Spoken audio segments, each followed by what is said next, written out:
Olá, bom, nós vamos iniciar agora, né, um novo capítulo 7 aqui da disciplina de dinâmica das máquinas, né, intitulado Cinética do movimento plano em corpos rígidos. Então, o conteúdo desse capítulo, né, foi dividido em introdução, né, a gente vai falar um pouquinho de momento de inércia de massa, a gente vai falar das equações dinâmicas para o movimento plano, né, e aí a gente vai especificar, né, essas equações para a análise do movimento de translação, de rotação pura e para o movimento plano geral, né? Então, de forma similar ao que a gente fez na parte de cinemática, né, onde a gente analisou movimento por movimento, depois a gente expande isso para um movimento mais geral aqui. A gente vai falar um pouquinho sobre alguns problemas de rolamento com atrito. Eu vou falar de algumas observações quanto à utilização do que a gente chama de equação de Euler, né, equação dos momentos. E vou fazer alguns exemplos aqui e passar exercícios para o estudo dos alunos, né? Então, no capítulo anterior, né, o capítulo 6, onde a gente falou de cinemática, a gente apresentou que algumas metodologias, né, para análise puramente cinemática de corpos rígidos, né, com movimento apenas no plano, né? Então, a gente verificou algumas abordagens diferentes para se analisar movimento de corpo rígido, né? A primeira foi usando, né, sistemas móveis puramente transladados, né, e a segunda metodologia foi usando sistemas móveis transladados e rotacionados, né? Cada uma dessas abordagens tem uma aplicação diferente e tal. E existem casos, problemas, né, onde você vai usar um ou outro, né, de forma mais fácil. Então, isso é o que a gente viu na aula, no capítulo anterior, né? Lembrando que a gente construiu relações gerais, né, para sempre estar descrevendo pelo menos o movimento de um ponto do nosso corpo rígido com relação a outro ponto, né? E a gente fez alguns exemplos mostrando essas aplicações todas. No entanto, bom, com essa análise que a gente fez no capítulo anterior, a gente conseguia, né, representar posição, velocidade e aceleração em termos de vetores, né, de pontos arbitrários localizados no nosso corpo, né? Essas informações que a gente obteve no capítulo anterior, né, a gente fez isso de forma desconectada, né, das forças e momentos que causam aquele tipo de movimento, né? Então é uma abordagem puramente cinemática que a gente viu anteriormente. Essas informações, em especial as acelerações, né, e mais em especial ainda, né, a aceleração do centro de gravidade dos nossos corpos, né, vão ser aplicados para relacionar movimento, né, que é a parte de cinemática, com forças e momentos resultantes, que é a parte de cinética que a gente vai estar explorando aqui nessa aula, né? Então, o capítulo 7, apesar de ser de cinética, a gente vai estar sempre englobando todo o problema aqui, né? Então, a parte de obtenção dos vetores, principalmente de aceleração do nosso corpo, junto aí da relação dessa aceleração com as forças e momentos que causam aquele movimento especificamente, né? Então agora a gente vai estar abrindo o problema de corpo rígido, né, de forma similar ao que a gente fez lá em sistemas de partículas, né? E para isso, né, a gente vai ter que começar a introduzir alguns conceitos novos que são mais importantes aqui para a gente em corpos rígidos, tá? O primeiro conceito que a gente vai abordar aqui na aula, né, é o de momento de inércia de massa, tá? Vamos lembrar lá do que que eu conversei com vocês lá nos capítulos primários aqui da disciplina, no capítulo 1, eu acho. Em corpo rígido, né, a gente passa a ter problemas onde as dimensões do nosso corpo elas podem interferir aí no equacionamento, na análise do movimento. Então, a gente está lidando com esse tipo de problema agora. Corpos rígidos têm dimensões e formas bem definidas, né? Lembrando que no nosso caso, né, o corpo rígido, ele não sofre deformação. Então, o nosso corpo nunca vai mudar a sua geometria, né? Desse modo, né, forças não concorrentes, elas podem provocar translação e rotação junto aqui, tá?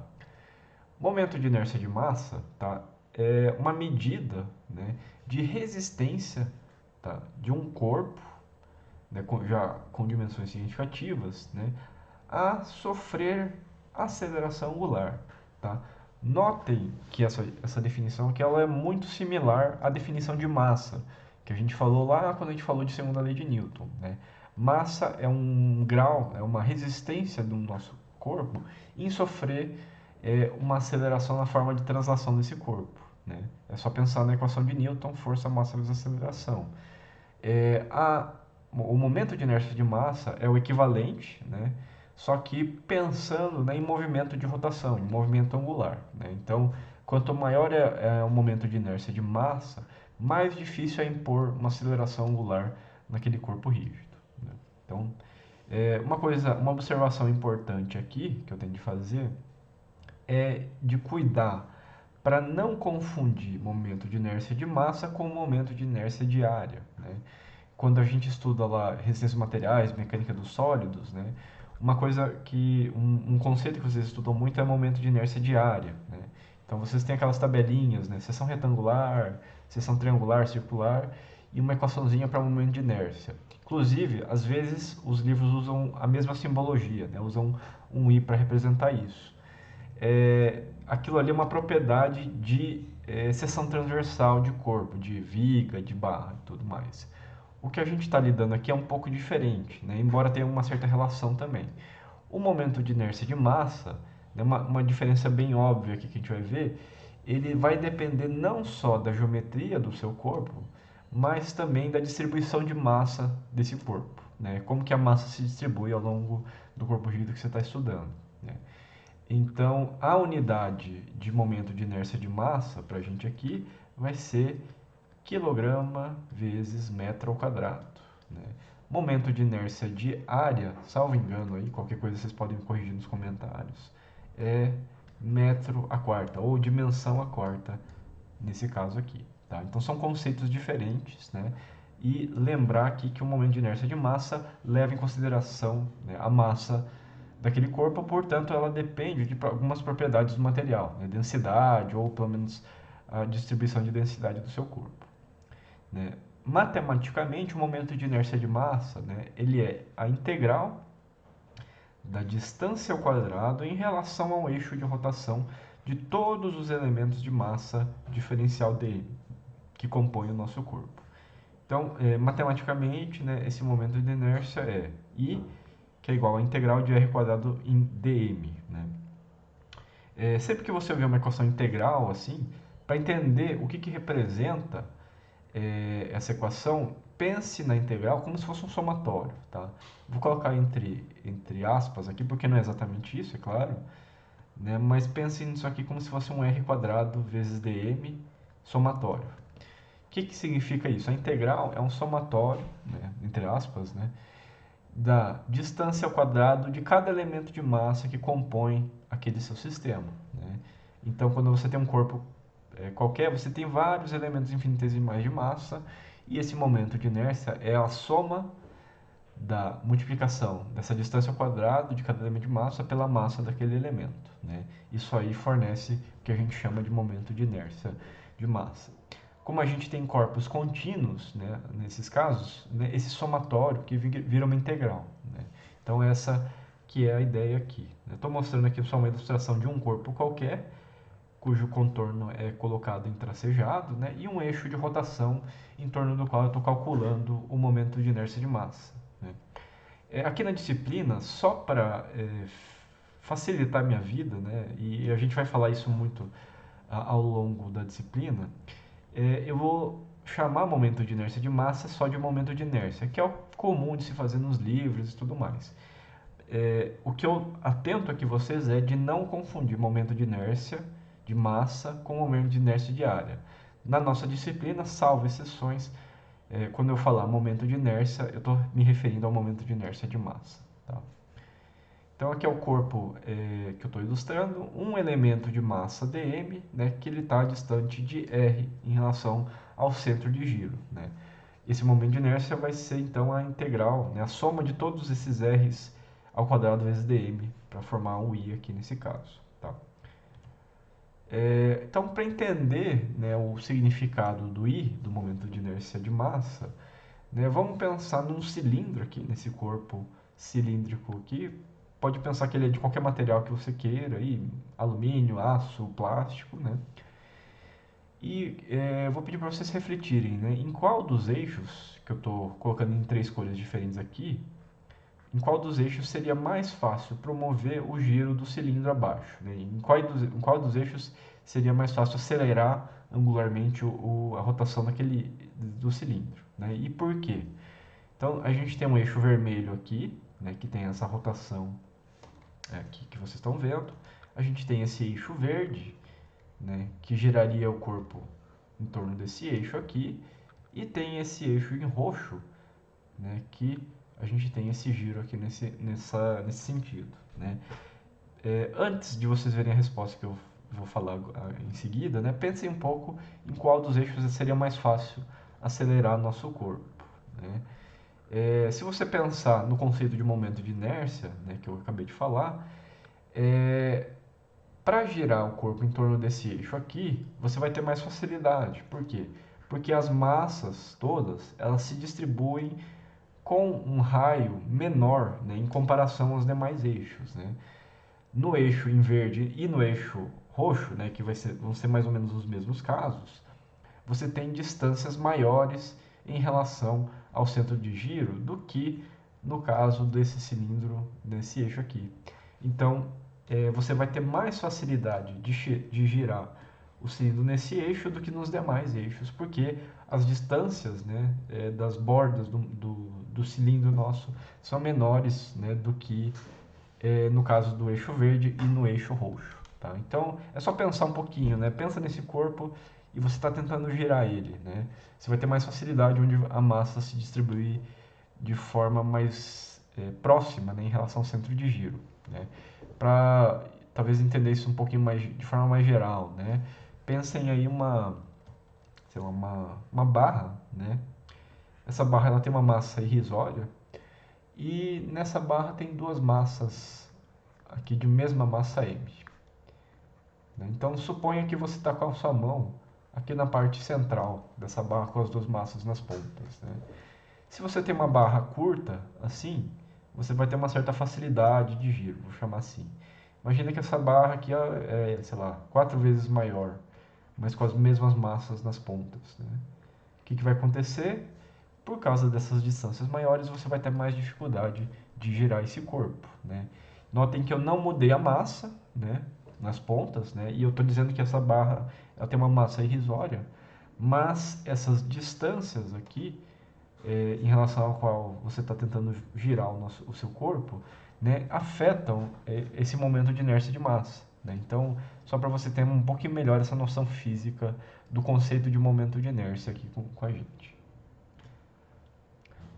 Em casos onde a densidade de material varia ao longo do tempo, né, existem materiais com uma distribuição heterogênea, né, de densidade, ou você tem composições distintas ao longo do material, ou você tem materiais às vezes compósitos, né, que no fundo você está combinando mais de um tipo de material. Pode ser que essa densidade do material que eu estou chamando de ρ, ela varie ao longo das coordenadas x, y, z do seu corpo, né? Isso pode acontecer, né? Existem alguns casos que isso é bastante normal. A gente pode denotar as massas infinitesimais como dm, que são iguais a ρ dv, né? Lembrando que esse ρ pode variar ao longo da distribuição espacial. dv aqui é um elemento infinitesimal de volume, né? Então, a equação de momento de inércia de massa fica I igual a integral de r quadrado ρ dv, né? Só substituir o dm que estava aqui, né? E na maioria dos problemas nossos de engenharia, né, salvo algumas exceções, como eu falei, né, se você tiver um material muito heterogêneo, se você tiver um material compósito, por exemplo, salvo essas exceções, a gente pode retirar esse ρ aqui da nossa integral, né, e a gente tem I igual a ρ integral de r quadrado dv, né, uma integral de volume aqui. Ou ainda, né, esse dv eu posso dividir ele em dx, dy, dz para formar esse volume infinitesimal e a gente tem uma integral tripla aqui, né? Rho, integral tripla de r quadrado dx, dy, dz, né? Então, isso aqui é a equação geral para se calcular o momento de inércia nos casos onde ρ, onde a densidade, onde a massa específica do seu material é constante, ou pode ser considerada aproximadamente constante. Quando a gente vê isso aqui, né, você logo lembra de cálculo, né, cálculo 1, 2, 3, seja qual cálculo onde você viu isso, né, e vai lembrar das integrais triplas e tudo mais. Aqui na disciplina eu não vou dar muita ênfase nessa questão desse cálculo especificamente, porque né, não é nosso interesse, não é nosso interesse. Né? A gente está pensando muito mais nesse conceito e na aplicabilidade aqui para integrar esse momento de inércia nos nossos equacionamentos de dinâmica aqui de fato. Tá?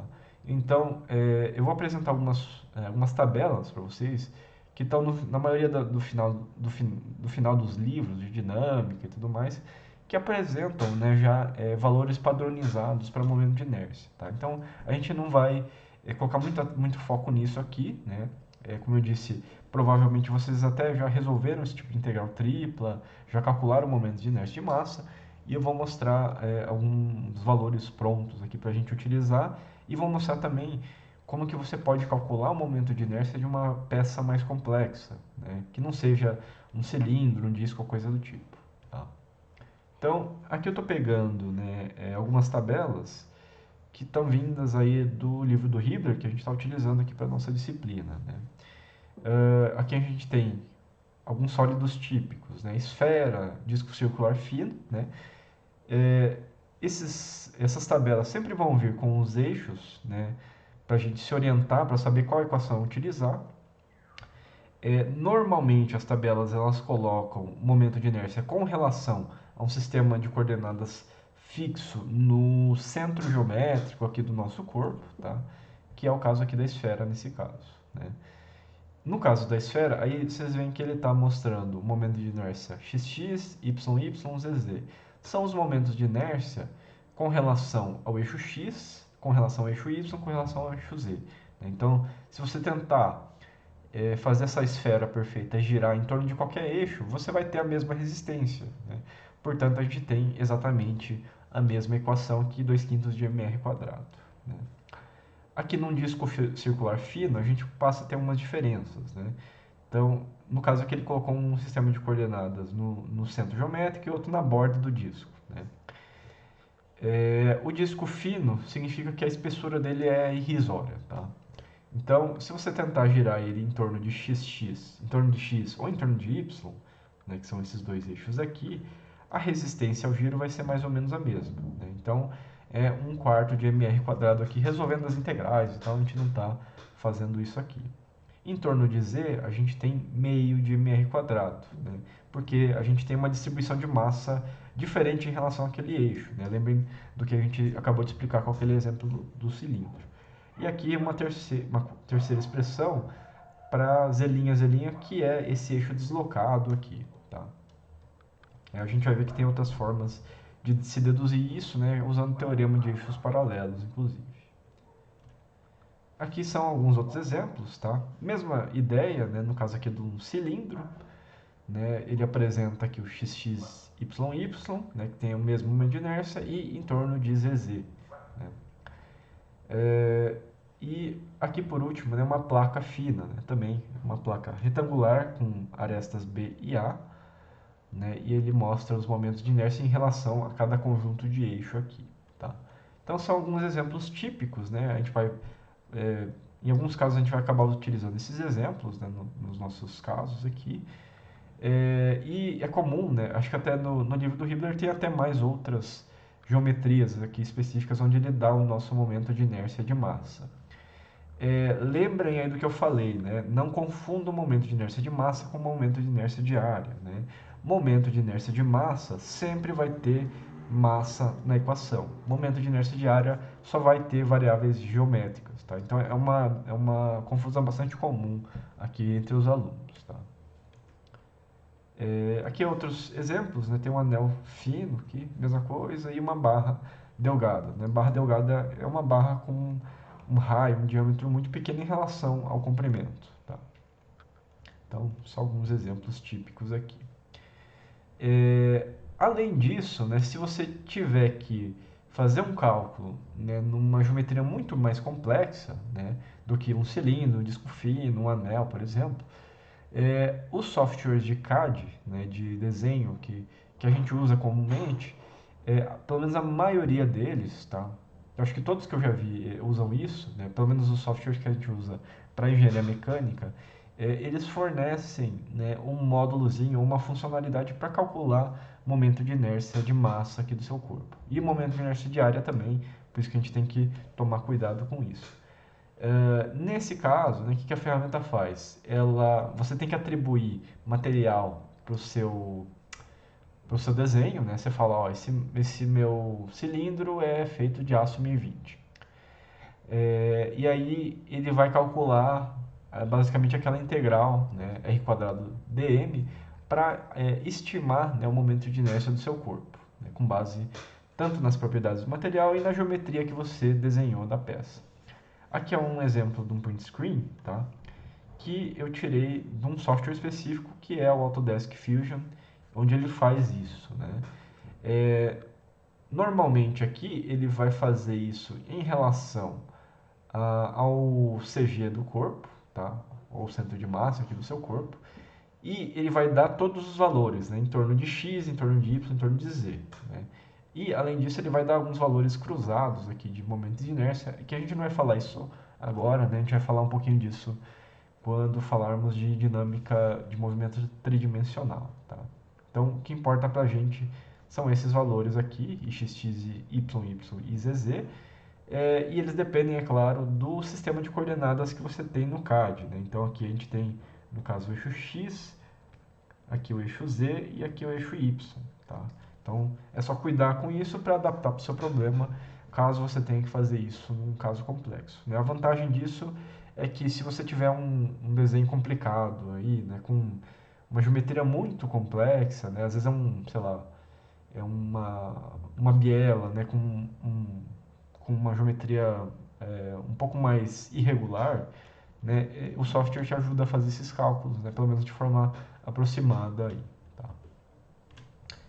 Outra coisa importante sobre o momento de inércia de massa, né, é o que a gente chama aqui de teorema de eixos paralelos, né? Por que isso aqui é importante?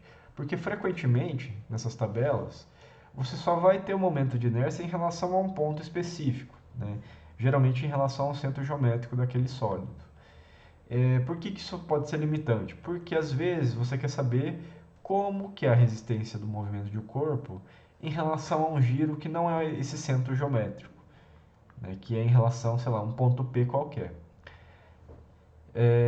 Então, o teorema de eixos paralelos ajuda a gente a deslocar o momento de inércia, né, por exemplo, em relação a esse eixo Z, para um eixo Z' aqui que está distante de D em relação a esse eixo original, né? Isso aqui acho que todo mundo já viu em física básica, pelo menos, né?